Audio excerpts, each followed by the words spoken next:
Hola y bienvenidos. Hoy vamos a hablar de la epilepsia. Es un tema que suena complejo, ¿verdad? Y que a menudo está, rodeado de bastante confusión. Pues nuestro objetivo hoy es muy simple. Vamos a intentar convertir toda esa confusión en claridad y lo haremos paso a paso. Para que nos hagamos una idea de por qué esto es importante, empecemos con un dato que, la verdad, sorprende bastante. Se calcula que hasta un 10% de la población podría tener una crisis epiléptica en algún momento de su vida. Un 10%. O sea, una de cada 10 personas. Así que, como veis, entender bien de qué va todo esto nos toca de cerca a casi todos. Muy bien, pues vamos a meternos de lleno en el asunto. Para empezar, tenemos que entender el concepto clave de todo esto: la crisis. ¿Y qué es exactamente una crisis? Pues mirad, una buena forma de imaginarlo es como una especie de tormenta eléctrica, así, de repente, dentro del cerebro. Vale, y aquí llega lo más importante. Lo primero que tenemos que dejar clarísimo para no liarnos. Una crisis y la epilepsia no son lo mismo. Una crisis, como veis, es un evento, algo que pasa en un momento concreto. La epilepsia, en cambio, es la enfermedad, la condición que hace que el cerebro tenga una predisposición a generar esas crisis. Si nos ponemos un poco más técnicos, la definición nos dice que una crisis es eso, un suceso temporal. Se produce por un pico de actividad eléctrica en las neuronas que es, anormal, excesiva y como que todas se ponen de acuerdo a la vez. La palabra clave aquí, de verdad, es transitoria.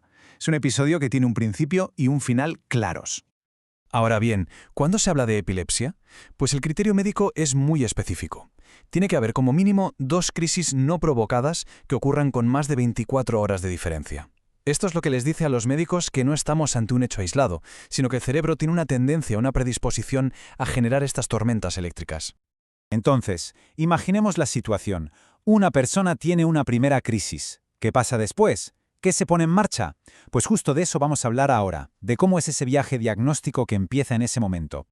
Cuando un paciente llega a urgencias después de una crisis, hay una pregunta, una sola pregunta, que es la primera y la más importante de todas. Es la que va a guiar todo el proceso de diagnóstico a partir de ahí. ¿Cuál puede ser? Pues la pregunta es esa. ¿La crisis ha sido provocada o no provocada? Una crisis provocada es la que tiene un culpable claro e inmediato. Por ejemplo, una bajada de azúcar muy fuerte, un golpe en la cabeza, el efecto de algún fármaco. Se soluciona la causa y, en teoría, la crisis no tiene por qué volver. Pero claro, una crisis no provocada es la que ocurre así, sin más, sin una razón aparente. Y es esa precisamente la que enciende las alarmas y pone sobre la mesa la posibilidad de una epilepsia. Este camino para llegar a un diagnóstico, la verdad es que sigue unos pasos bastante lógicos. Todo empieza en urgencias, donde se hacen análisis y un TAC para descartar las causas más evidentes.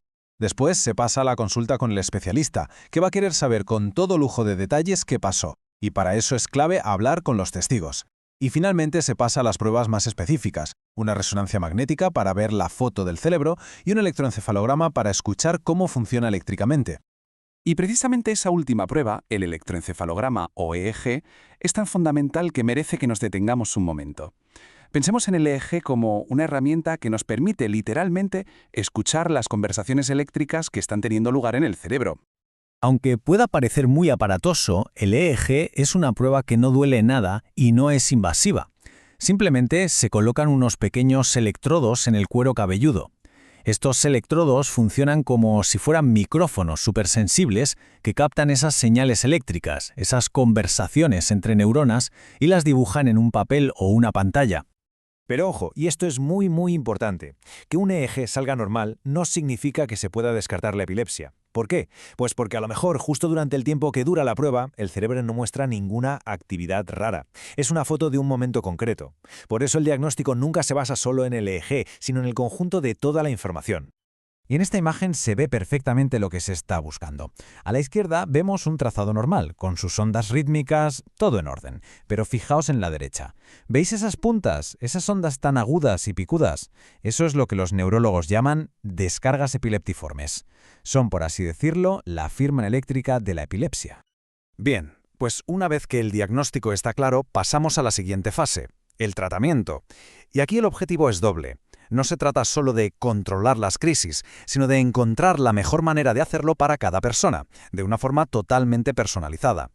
Una pregunta que surge siempre es, ¿y cuándo se empieza el tratamiento? ¿Justo después de la primera crisis? Bueno, por lo general, la medicación se inicia cuando el diagnóstico de epilepsia ya está establecido. O sea, cuando los médicos consideran que el riesgo de que haya más crisis es alto. El objetivo ideal del tratamiento se puede resumir en una frase muy corta pero muy potente. Cero crisis, cero efectos secundarios. Se busca por un lado el control absoluto de las crisis y por otro que la medicación no provoque efectos adversos que empeoren la calidad de vida. Encontrar ese equilibrio perfecto es la meta. Y claro, para conseguir esa meta no existe una pastilla mágica que le sirva a todo el mundo, ni de lejos. La elección del tratamiento es un traje a medida. Hay que valorar el tipo de epilepsia, la edad, el estilo de vida, si hay otras enfermedades, otros medicamentos. Es un puzzle complejo donde cada pieza cuenta. Pero seamos sinceros, el camino no siempre es fácil. Hay que hablar de una realidad importante. A veces el tratamiento se complica. Hay un grupo de pacientes para los que encontrar la solución adecuada es un verdadero desafío. Este gráfico lo resume visualmente muy bien. La gran noticia es que la mayoría, en torno a un 70% de las personas con epilepsia, consiguen controlar sus crisis con la medicación. Pero nos queda ese 30%. Casi 1 de cada 3 personas no responde tan bien a los fármacos. A esta situación se le da un nombre: epilepsia farmacoresistente. Y no es un término vago, tiene una definición oficial muy clara. Se considera que una epilepsia es farmacoresistente cuando se ha probado a tratarla con 2 fármacos adecuados, a dosis correctas, y aún así la persona no consigue estar libre de crisis de forma sostenida. Ahora, lo más importante es entender que un diagnóstico de farmacoresistencia no es un callejón sin salida, para nada. Es, en realidad, el siguiente paso. Es el momento de acudir a unidades de epilepsia súper especializadas. Allí es donde se pueden explorar combinaciones de fármacos más complejas y valorar otras opciones más allá de las pastillas, como la cirugía. Y con esto llegamos al final, con una reflexión. Es increíble lo que hemos avanzado para entender estas tormentas eléctricas del cerebro. La gran pregunta que nos queda, la que nos impulsa hacia el futuro, es: ¿cómo podemos ir más allá? ¿Cómo podemos llegar a predecir, a personalizar y a perfeccionar tanto el tratamiento como para poder garantizar una vida sin crisis para cada persona?